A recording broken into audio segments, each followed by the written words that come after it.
Hi there, Internet. My name is ᴄᴏᴜᴜᴜ, and I'm one of eToro's most copied popular investors. For a while, I've wanted to do a stock review that covered the FANGs, and today is the beginning of that series. All right, Facebook is a company that I think most of us know. It's left a bad taste in investors' mouths for the past while because if we look at the weekly chart here, we can see that since August, July kind of time frame, the prices stayed more or less flat. And this is because there are a number of risks around the stock, but I think that some of those risks are overblown. Some of them won't be material in the long term, and because investors are hunting for good deals at the moment, they're probably going to find Facebook and realize how cheap it is. Okay, so I've already given the game away. I think Facebook is cheap, but let's pretend that I haven't reached that decision yet. As many of you know, when I review my stocks, I like to start with the Wikipedia page. If we didn't know Facebook, or even if we did, but we wanted to know the details, the Wikipedia page is a really good place to start. Another good thing to look at when you're looking at giants like Facebook, like the FANGs, is the acquisitions that they've made. And this helps you get a rounded picture of the services that they offer and the products that they have on offer. On that topic, I wanted to talk about how Facebook makes money. And if you were to ask the average person, how do you think they make money? They would probably say advertising. And they wouldn't be wrong, but that's not the whole picture. So Facebook makes money from advertising from individuals, businesses across Facebook and Instagram, and potentially soon on WhatsApp too. Although they have been saying that for a few years, so we'll see.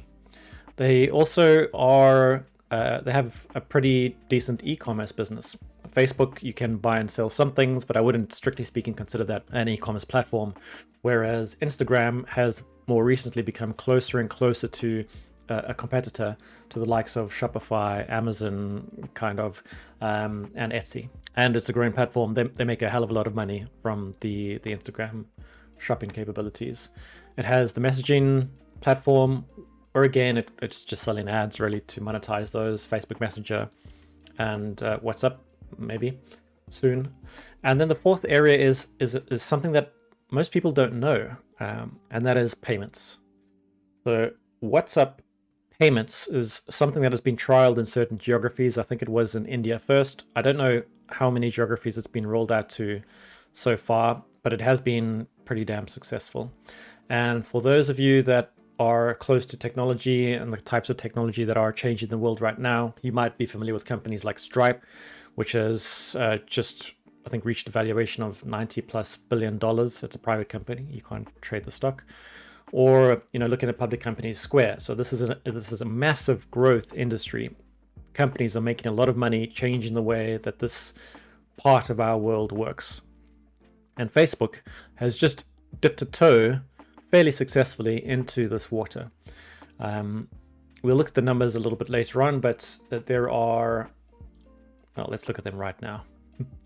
There are 2 billion WhatsApp users around the world, 2 billion. And so you can imagine if Facebook were suddenly to make payment capability available to 2 billion people in a relatively frictionless way, and I encourage you to look at this video, it's very impressive. They would start making a hell of a lot of money and eating into the profits of the likes of Square and other financial institutions. On top of this, you might have heard about Facebook Libra, which was an attempt by Facebook to create an organization and a currency to be used on its platform. That, it raised a number of feathers, it ruffled a number of feathers. It's been delayed, the name has changed, the partners have changed, but I think that this will land inevitably. So DM is an organization, but will also produce what seems to be a stable coin across Facebook's platforms that will allow people to transact with each other. This is incredible. So if we combine payment capabilities together with the actual currency that payments are happening in, we can very quickly see that Facebook could start generating billions, tens of billions, and ultimately hundreds of billions more in terms of revenue, which is pretty amazing. And then the last product, which some people know about, is Oculus. And so VR, virtual reality, is still in its infancy. I have a PlayStation virtual reality headset, and I was blown away by how far this technology has come. And anyone that's touched the technology, so my children, my wife, my parents, none of these people are particularly technology savvy. Every one of them that used it was, their minds were blown. And if you were to use a recent edition of VR technology that's done well, so Oculus or PlayStation's VR, you would immediately know that this technology is going to change the world. And it's my opinion that VR will change the world to a greater degree than the internet has. The internet has revolutionized everything we do day to day. I think VR will do even more than that. And so we're still in the early days. VR is very much only used by, I would say, early adopters, although it's approaching the mainstream now. The cost was prohibitive, but it's becoming cheaper. The hardware is bulky, but it's becoming smaller. And this massive growth market doesn't have many competitors right now, or compelling competitors, but Facebook has a leading horse in this race. And so it's kind of a weird product when you look at it alongside all of its other products. But I think that this could be a big play maybe in 5 or 10 years time. All right, so that's how they make money. On top of this, Facebook has consumers that they use to make money, as well as businesses. So on the Facebook platform itself, you all would have seen Facebook for Business, but there's also a WhatsApp business app. And so as someone that's from South Africa, I know that almost everyone in South Africa uses WhatsApp.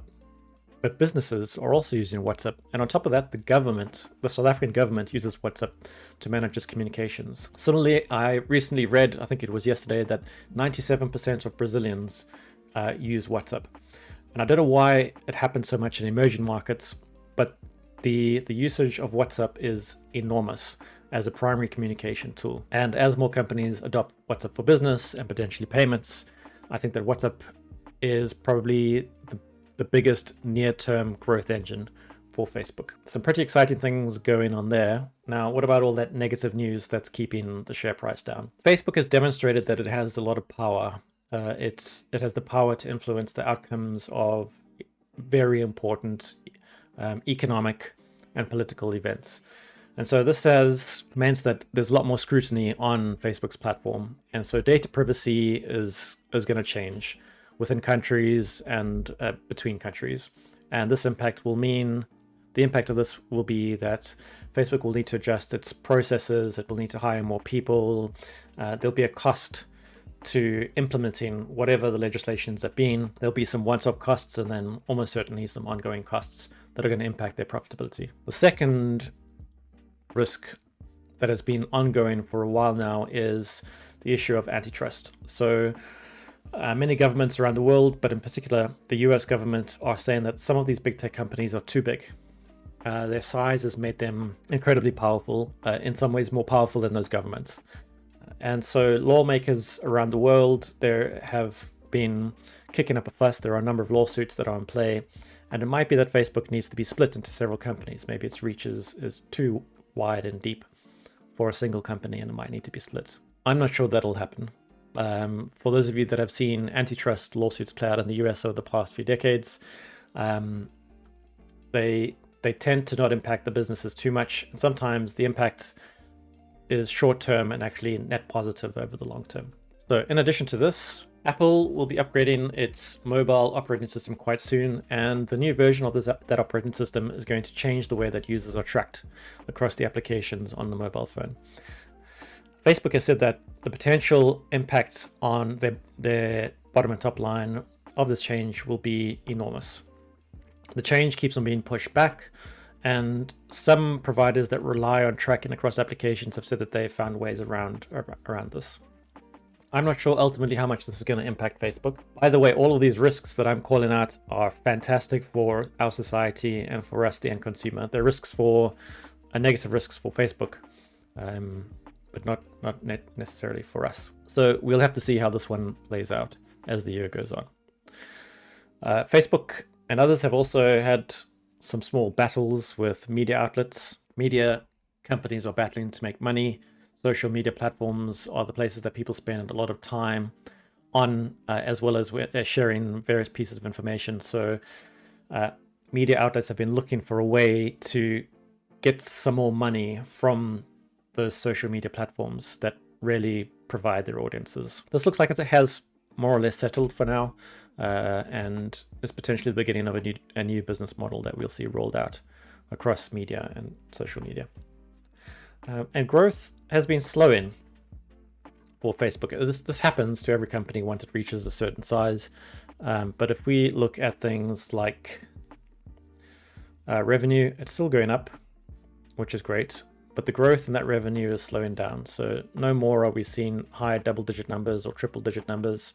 Revenue growth is now still in the double digits, which is fantastic for a company of its size, but it's slowing down. Something that Facebook has been able to do quite well, though, is to remain profitable and increase profitability even though revenue has been decreasing. And so we see here for the past few quarters that they're still, in some cases, are achieving triple-digit profits. The most interesting aspect of this is that even though profits and revenue are growing enormously, traditional valuation metrics such as the PE ratio and the price to sales ratio, the PE ratio is flat and the price to sales ratio is dropping off. Now, if we're going to look at another FANG, and I've just picked any one, I think this would be the case for everyone except Facebook, by the way, we would see that the PE ratios are climbing. And this means that the price is rising faster than the underlying earnings. So these stocks are becoming more expensive. Facebook has been flat. When it comes to price to sales, we can see again that this is climbing. So higher is worse. So Facebook is doing much better than any of the other FANGs right now. So if we compare Facebook to a few competitors in its industry, so social media, try to ignore Baidu because it's a different kind of company and it's Chinese, so the performance of the company is quite different. But if we were to look at things such as the valuation metrics, so lower is better here. So Facebook is much cheaper than Snapchat or Twitter. Snapchat and Twitter don't have enough profit to have trailing 12-month PEs even. So Facebook is profitable when other companies are battling to be the same. Price to sales, again, lower is better. And Facebook beats the competition by multiples here, which is the case for most of the valuation metrics. Year-on-year growth for revenue, Snap is beating Facebook. It's had a bit of a jump in revenue, but still Facebook is great and it's beating Twitter. And if we were to look at things like net income, again, Facebook has got profit when these companies don't. Earnings growth year-on-year is enormous. And margins of Facebook are fantastic. Twitter's pretty good, Snap's pretty good, Facebook is incredible. And so we see a company that has got great products that are doing well.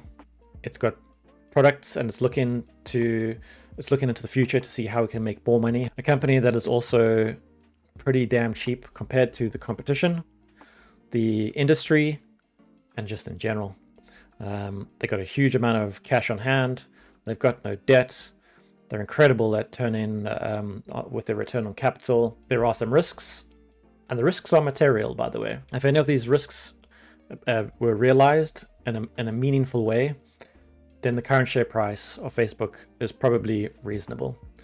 But if they're overplayed, we've got a company that is doing well, that is growing, and that has got next generation products in the pipeline that could beef up its revenue and profits by tens of billions, hundreds of billions of dollars into the future. So growth in revenue has been slowing, but I mean, look at this chart. We've got 2.7 billion people are monthly active Facebook users worldwide. Half of the world's population, just about, are using the platform. And so this means they've got a lot of reach for when they do deploy those new products or augment their products. WhatsApp alone, we saw this earlier, it's got 2 billion users. Square would love to have 2 billion users. And so if WhatsApp Pay ends up becoming a reality, you can imagine how much money that alone is going to make Facebook. So this is the official Oculus blog, and you can read the long version of the article here, but the summary is that for the 6 months from September to February of this year, growth in just that 6-month period alone has been enormous. They now have 6 titles that are making $10 million or more. Up until September, they had 3 titles that were making $5 million or more. Now they have 10. And so even though the amount of money at a nominal level from Oculus is not huge, will grow rapidly. This will be something that grows geometrically and eventually I think will become one of the biggest parts of their business. So up or down, where's Facebook has all of the ingredients, the right ingredients for a successful company. They're established, they've got great growth in revenue, they've got great growth in earnings and profitability. The products that they have are still growing, albeit at a slower rate. They are successfully looking to grow the products that they have and to introduce new products so that they can generate even more revenue and profit into the future. The share price hasn't budged at all since about August last year. And so we have a company that relative to its direct competitors, to the technology industry overall, and to a large part of the wider market is dirt cheap. Now, we cannot discount the risks that face the company. And so you want to have a diversified portfolio, but that doesn't mean that you want to be out of Facebook entirely. All right, so that's it for this video. I hope you enjoyed it, and I will speak to you soon. Bye.